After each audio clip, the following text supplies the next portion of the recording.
assalaamu calaykum shiiqo waxaan ahay wiil jira 22 sano waxaan ku riyooday riyo aan la yaabay shiiq waxaan ku riyo aan la yaabay waxaan ku riyooday anigoo la ii ciirsanayo rabana in la ii qabto balse sida la ii bursanayo meel aan ka baxsado ayaan waayey markaan gacanteeda ayaan isku dilay markaa xabad madaxa iskaga dhuftay waan ashahaatay shiiqoo biliisow ila wadaag jawaabteeda filimaantaad badsatay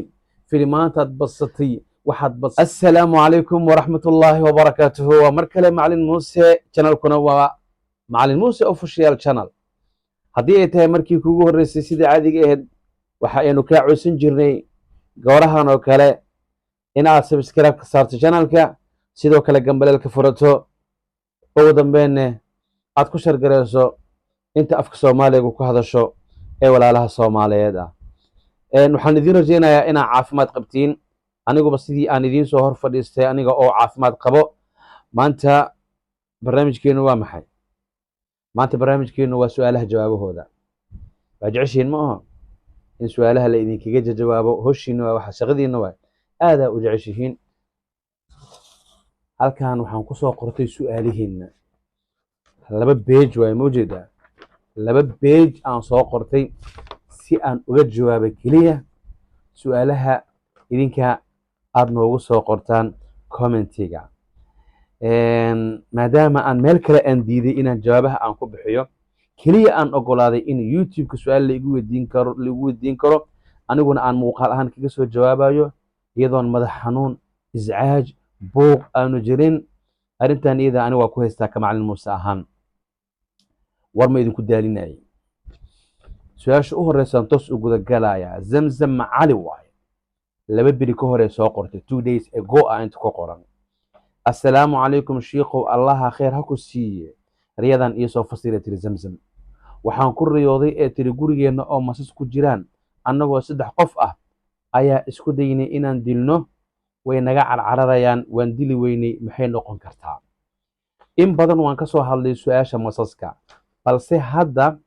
su-aashan waxay noqonaysaa jawaabteeda in uu jiro cadow aan idinka fogeyn idinka maska haddii aad gurigaaga dhexdiisa aad ku aragto aadna bixin kari weysaan aadna dili kari weysaan waa qof ehelkiina ka mid ah qaraabadiina ka mid ah oo damiirka idinkugu qarinaya cadowtinimo taasi macnaheedu maahan in dadku la isku dirdiraya ama aan qaraabadiina aan idinku diraayo laakiin waa macnaha riyadu ay u taagan tahay masasku waxaan dhahnay acdaa weeyaan guriga haddii ay joogaanna waa dad qariibkaaga ah oo adiga kuu dhowdhowaa waxaa laga yaabaa inay tahay in ay jiraan gurigiina khilaaf haddii aad xaas tahay adiga iyo ninkaaga waad iskhilaafsan tihiin haddii aad gabar tahay gurigiina khilaafaa ka taagan hooyo iyo aabe iyo adiga iyo wiilasha kale iyo gabdhaha kale waa heshiin la adihiin khilaafaa idin dhex taagan masasku waa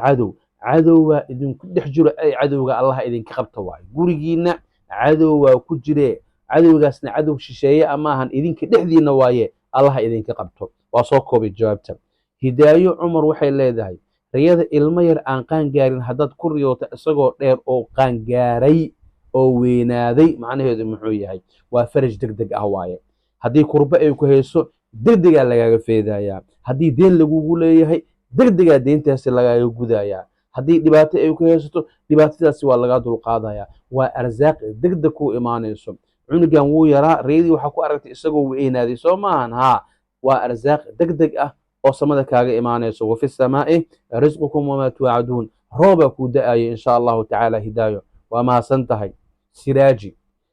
wuxuu leeyahay macalin muuse waxaan ku riyooday salaad subax meel buur cagaaran anigoo ku dukanayo weliba jamaacaduna ay tahay jamaaco aad u yar buuraha yaryarka ah waxaa lagu tilmaamaa inaa qalbigaaga uu yahay taqi inaad tahay nadiif inuu qalbigaaga uu yahay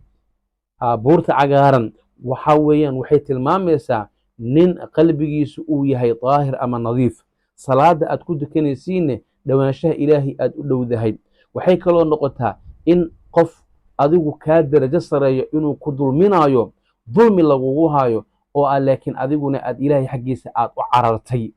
oo cid kale oo kaa celin karta haba yaraatee aanay jirin ilaahayaa u ishtakootay ilaahayaa u dacwootay maxaa yeelay salaadu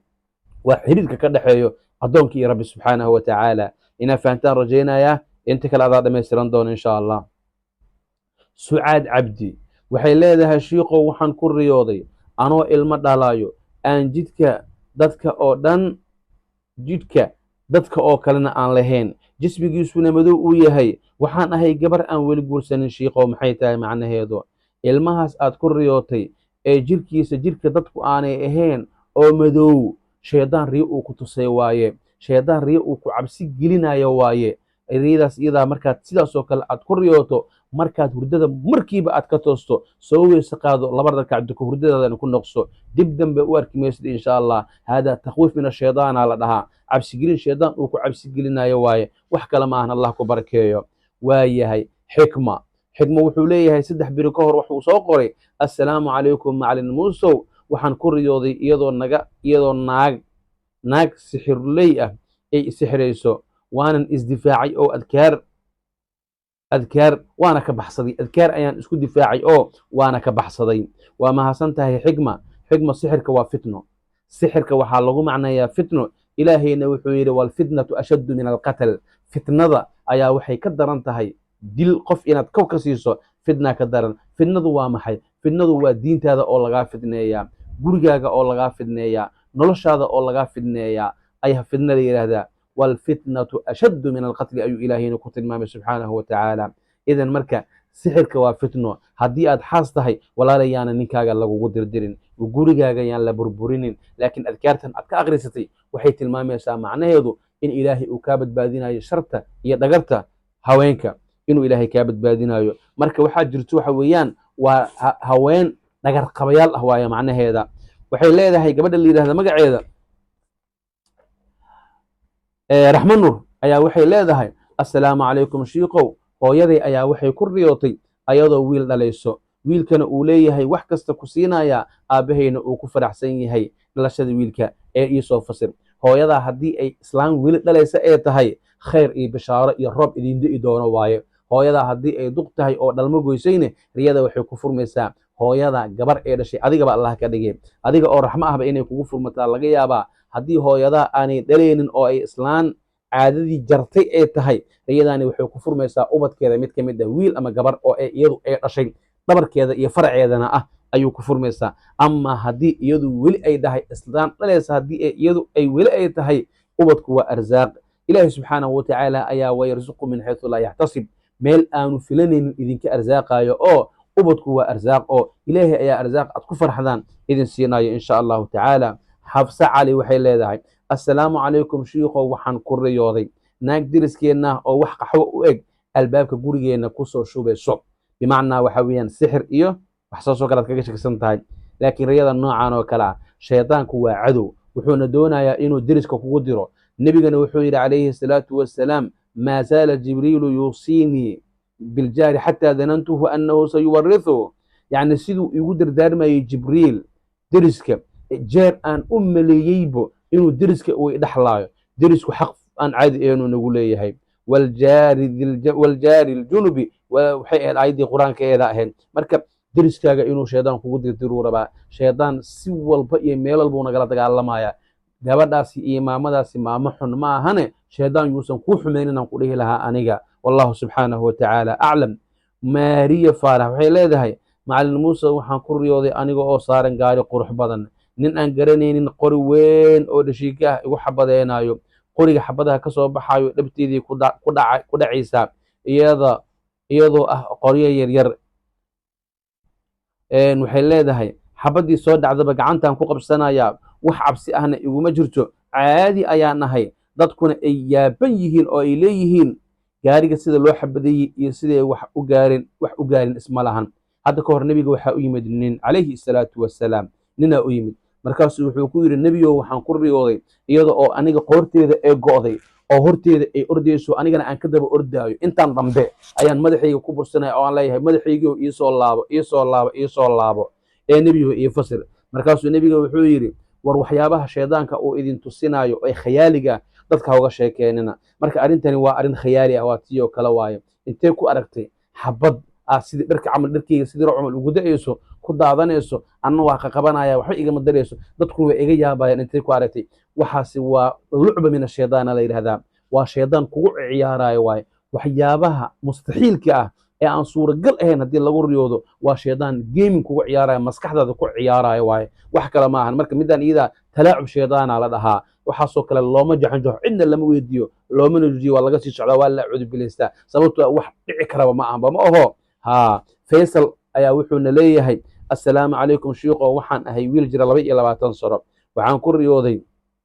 riyo aan la yaabay shiiq waxaan ku riyo aan la yaabay waxaan ku riyooday anigoo la ii ceersanayo rabana in la ii qabto balse sida la ii bursanayo meel aan ka baxsado ayaan waayey markaan gacanteeda ayaan isku dilay markaan xabad madaxa iskaga dhuftay waan ashahaatay shiiqoo biliisow ila wadaag jawaabteeda filimaantaad badsatay waxaad badsatay sidoo kale baabjiigaad badsatay adiguma waxaa tahay hitler maa tahay hitler xabad madaxa isaga dhuftay sidii loo bursanayo adduunkoo dhan uu la dagaalamay ugu dambeyn markii la waayeyne sun iyo wuxuu isa siiyey xabad uu isku dhuftay wuu isdilay meedkiisana lama haayo lafihiisana lama haayo hitler maa tahay adiga filimaantaad badsatay waxaanoo kale waa waxyaabaha dadku dhalinyaradu ay fiirsadaan waayo filimaanta dhalinyarada ay fiirsadaan waayo waxaanoo kale riyo lama dhaho riyo lama dhihi karo riyada laakiin haddii la iska kaa circiirsanayo oo cabsi ay kugu jirto xaq waaye taas waxa waaye aan dhihi karnaa taas in lagu ciirsanayo shukaansigaa badsatay gabdhaha badsatay gabdhihii nafsigoodiyaa kaa soo baxay laakiin xabadaan isku dhuftay oo waan isdilay markii lii qaban waaye arrintaas arrin anigana ii cuntamaysa ma ahan qof walbo aad uga sheekaysana arrin u cuntamaysa ma ahan laakiin haddii adigoo lagu bursanayo aad ku riyootid oo ninna aad tahay shukaansiga yarey gabdhahan waxa weeyaan waxaa la yidhaha ilmadow waaye gabdhaha ishooda yaanay ku raacin iska ilaaliyaan ku dhihi lahaa take care insha allahu tacaala mar haddaad intaas ila soo gaarteen marka maxaa idinka rabaa sheergareeya barnaamijka muuqaalka sheergareeya oo haygaarsiiya walaaliheyna inta kale insha allahu tacaala halkaasaan ku ekeenayaa maanta waxaan rajaynayaa inaad ka wada faa'iidaysatiin wixii qarow ah iyo wixii aan qarow ahayn intaba waan soo wada sheegnay insha allahu tacaala waa ka bogateena u malaynayaa oo ku raaxaysateena u malaynayaa ilaahay khayr badan hana waafajiyo ramadaanka ilaahay nabad hanagu gaarsiiyo inta aanan ka bixin barnaamijka ha hilmaamin inuu jiro barnaamij in laga faa'iidaysta mudan kaasoo ah afuri walaal sooman barnaamijkaas oo aan qaban doono bisha ramadaan qoys walbane aan ku afurin doono $75 haddii aadan awoodinne $1 $2 $3 $5 $10 wixii aad awoodo ayaad nala wadaagi kartaa oo aad ku soo diri kartaa nambarada hoos kaaga muuqdo aadaa u mahadsantihiin inta muuqaalka aynu ku kulmeyno waa anigoo idin leh asalaamu calaykum waraxmatullaahi wabarakaatu